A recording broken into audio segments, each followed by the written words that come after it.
Bhim army chief Chandrashekhar ने उठाए EVM पर सवाल। राम मंदिर प्राण प्रतिष्ठा कार्यक्रम को लेकर चंद्रशेखर रावण का बयान। सीतापुर पहुंचे भीम आर्मी चीफ चंद्रशेखर रावण।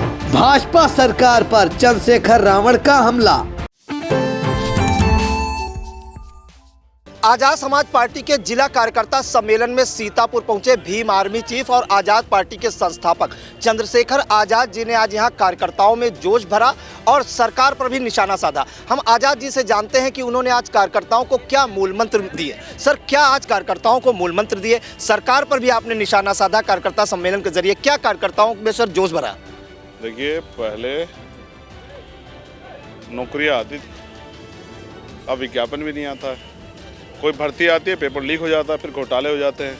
आम आदमी पे रोजगार नहीं है, महंगाई कमर तोड़ रही है, गरीबों की ज़मीन पे सरकार के लोग कब्जा कर रहे हैं, बहन बेटियां सुरक्षित नहीं है, किसान की आय दुगनी नहीं हो रही है, किसान को उसकी फसल के दाम भी नहीं मिल रहे। अब ऐसे में जनता का मनोबल गिरा हुआ है। जब भी कोई बात कहता है अपने हक अधिकारों को, उसको धर्म विरोधी करार देके और उसकी आवाज़ को दबाने का काम किया जाता है। जब भी इनके पास कोई जवाब नहीं होता, सीधा धर्म को बीच में लाके और उनके मुद्दों को दबाने का काम करते हैं। ये नहीं चलेगा। 49 शिक्षक भर्ती के बच्चे आंदोलन बैठे हैं। विकलांग जो बच्चे हैं उनको जो है एक नाम दिया दिव्यांश का, लेकिन उनके 188 पदों पे उनकी जो पटवारी की भर्ती थी उसमें जो है डिस्टर्बेंस पैदा कर दिया। वो लोग सड़कों पर आंदोलन कर रहे हैं। और स्मारक भर्ती वाले जो स्मारक में काम करने वाले लोग हैं उनको तनख्वाह नहीं दे रहे हैं। तमाम तरह की मुसीबतें आम आदमी पे है। और लेकिन सरकार को इतना सा भी पछतावा नहीं है। सरकार सिर्फ भाषण देती है और जनता के पैसे का प्रयोग जो है अपनी मन की इच्छा से कर रही है। ये जनता का पैसा जनता के हितों के लिए लगना चाहिए। लोगों पे खाने की रोटी नहीं है, पहनने के लिए कपड़े नहीं है, सर पे छत नहीं है, पीने के लिए साफ पानी नहीं है, तमाम गंदगी और तमाम तरह परेशानी लोगों की ज़िंदगी में है। अच्छे हॉस्पिटल नहीं है, अच्छे स्कूल नहीं है, अच्छे कॉलेज नहीं है, जनता सुरक्षित नहीं है और सरकार कोई फर्क ही नहीं पड़ रहा। तो मैंने लोगों को समझाया है। और जो सबसे बड़ा मुद्दा आज के समय वो है ईवीएम द्वारा वोट की चोरी। ये हम लोग किसी कीमत पर नहीं होने देंगे। इसलिए हम ईवीएम के खिलाफ राष्ट्रीय स्तर का एक बड़ा आंदोलन करने जा रहे हैं। उसके लिए लोगों को तैयार कर रहे हैं। सर, लोकसभा चुनाव आने वाले हैं चंद महीनों में। सर, क्या तैयारी है लोकसभा चुनाव को लेकर? कितनी सीटों पर लड़ने का सर प्लान बनाया है? देखिए, ये पार्टी का फैसला है, क्योंकि पार्टी का जो संगठन, अभी हम बिहार में हमने चुनाव लड़ा था, हमने मध्य प्रदेश में, उत्तराखंड में, राजस्थान में भी चुनाव लड़ा। हमारा संगठन बड़ा है, तो ये पार्टी का फैसला। मैं आज यहाँ कुछ भी कह दूँ उसमें कोई जोर नहीं होगा। तो मैं वही कहता हूँ जो पार्टी के आदेश होते हैं। जैसे ही पार्टी का फैसला हो जाएगा, अभी हम तैयारी कर रहे हैं। ये तैयारी का एक वो था कि सीतापुर में हमारी स्थिति कैसी है, और आपने भी देखा और मैंने भी देखा कि इतनी ठंड में और कितनी ऐतिहासिक भीड़ जुटी, किस जगह कम पड़ गई। मुझे भी बार बार उनको समझाना पड़ा।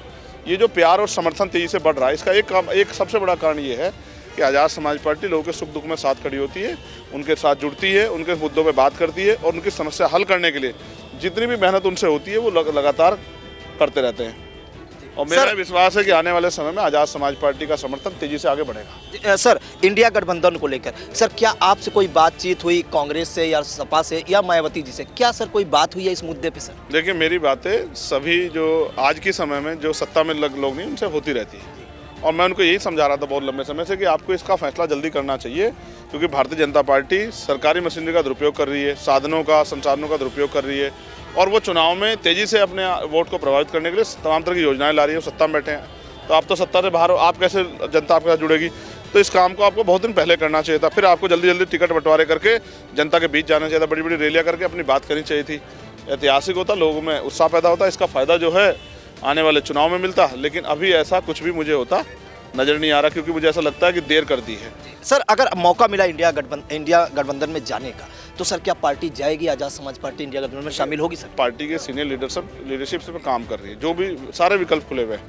हमारा असली उद्देश्य ये है कि भारतीय जनता पार्टी जो संविधान और लोकतंत्र खत्म कर रही है, उस भारतीय जनता पार्टी को रोका जाए और साथ साथ हम लोग पे भी इतनी ताकत आए कि हम अपने लोगों के हितों के लिए बोल सकें। मेरा ये मानना है, मेरे ऊपर गोली चली, किसी ने सदन में, विधानसभा में भी, विधान परिषद में भी, लोकसभा राज्य में एक शब्द नहीं बोला। इसका मतलब जब मेरे जैसे व्यक्ति के लिए कोई नहीं बोल रहा, तो इन आम कमजोर वर्गों के लिए कौन बोलेगा? दलित, पिछड़े, मुसलमानों के लिए रोज धर्म के आधार पर अन्याय हो रहा है। जीएसटी के छापे सूची बन के आती है शासन से कि सिर्फ मुसलमानों पर डालो।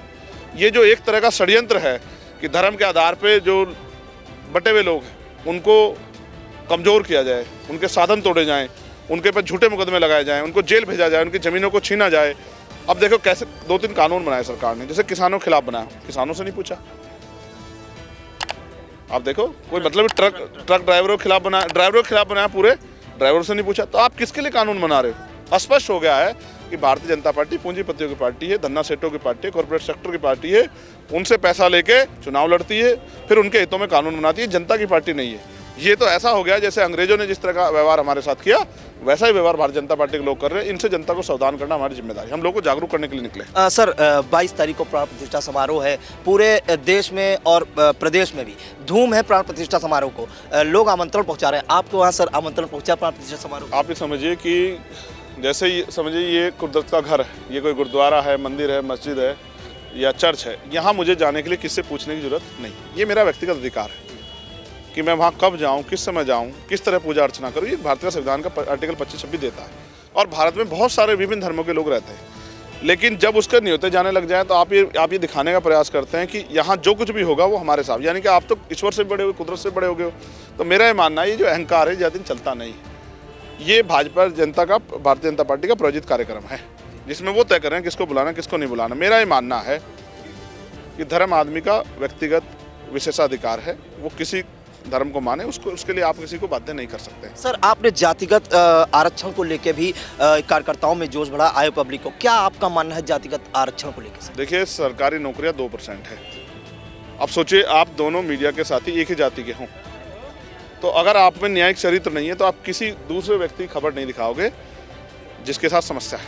आप अपने जुड़ी बातों में अच्छा आप बातें भी करोगे तो क्या करोगे कि भाई मेरे घर में समस्या है, मेरे घर में आपको क्या पता किस जो आपसे बहुत दूर रहता है, आपकी जाति का नहीं, उसके घर में क्या समस्या है। मेरा ये मामला है, ये सरकारी सिस्टम है, सरकारी नौकरियों पे जो साधन संसाधन का सरकार खर्च, जनता के टैक्स के पैसे, तो सरकारी नौकरियों में संख्या के आधार पर हिस्सेदारी होनी चाहिए, जो गैर बराबरी ना हो।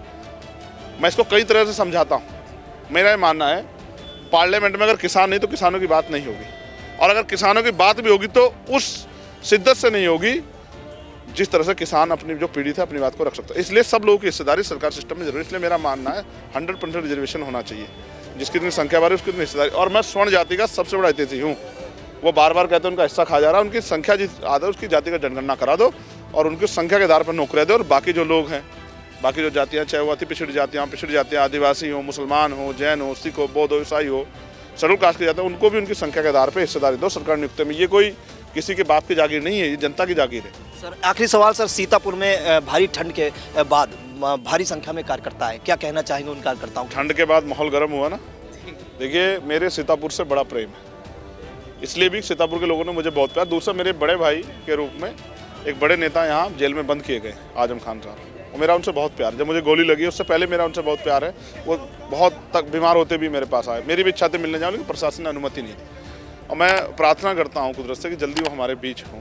तो सीतापुर से जो प्यार मिला, जो याद ताकत बनी, यहाँ के नेताओं की, यहाँ के कार्यकर्ताओं की मेहनत का परिणाम है। मैं धन्यवाद देता हूँ सभी नेताओं कार्यकर्ताओं, और मेरा विश्वास है ऐसे ही प्यार अगर वो मेहनत करते हैं तो प्यार आगे बढ़ेगा, और एक दिन आज़ाद समाज पार्टी बहुत ताकतवर पार्टी जो है उत्तर प्रदेश में बनेगी और जनता की सेवा करेगी। जी बिल्कुल। तो हमारे साथ चंद्रशेखर आज़ाद जी, जो आज़ाद समाज पार्टी और भीम आर्मी चीफ भी हैं, और सीतापुर में जिला कार्यकर्ता सम्मेलन को आयोजित जो हुआ था उसमें भाग लेने आए थे, और भारी संख्या में यहाँ भीड़ को उन्होंने कार्यकर्ताओं को संबोधित किया, उनमें जोश भरा और भाजपा सरकार पर निशाना भी साधा, चाहे वो सरकारी नौकरियों को लेकर हो, चाहे आरक्षण का मुद्दा हो, हर मुद्दे पर भाजपा सरकार को घेरा और कार्यकर्ताओं में जोश भरा, और यह भी जानकारी दी कि लोकसभा चुनाव के लिए पार्टी पूरी तरीके से तैयार है। सीतापुर से आई इंडिया के लिए कैमरा पर्सन हसन गोगा के साथ प्रियांशु मिश्रा।